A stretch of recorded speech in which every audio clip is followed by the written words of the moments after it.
Hello एटा हूँ स्पृहर fast train journey from Goa to Kerala. एबे स्पृहा को 4 मंथ आउ से तार ट्रैवल जर्नी स्टार्ट कर देछि। आमे बहुत एक्साइटेड अच्छु स्पृहा सहित ट्रैवल करिकी केमते लागिबो कोन लागिबो आगु को से एक्सप्लोर करिबो गोटे नुआ जगह तार रिएक्शन कोन रहिबो सब देखिबा पई। आपण माने भी आम सहित शॉर्ट्स रे जोड़ी रुहंतु। आपण माने भी देखि परिबे स्पृहार सब रिएक्शन को स्पृहा केमिति एंजॉय करुच्ची। ये पापा ताकू हसैबा ट्राए करते सहित कथा होते से ये देखो हसीदब स्पृहा भी मजा नौ से भी ट्रेन जर्नी तापर ताकू निद लगिला। पापा ताकू तार कैप पिंधेकी भलरे घोड़े रेडी करदे। मैडम आमर ये शोई पड़े। आमे ता भितर बाहर नजारा टिके मजा नौलु। टिके समय शोला गोटे छोट नैप पर से उठी पड़चंदी।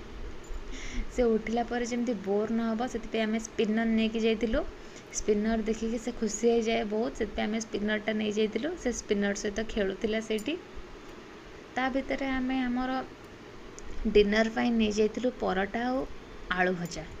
आम परोटा आलू भजा नहीं कि खाइला भितर से आमको अनेक पूरा रही केमती आम खाऊचु कौन करुचु देखुला पूरा ता पापा केमिति खाऊचु बोली। स्पिनर सहित भी से तार खेलुला।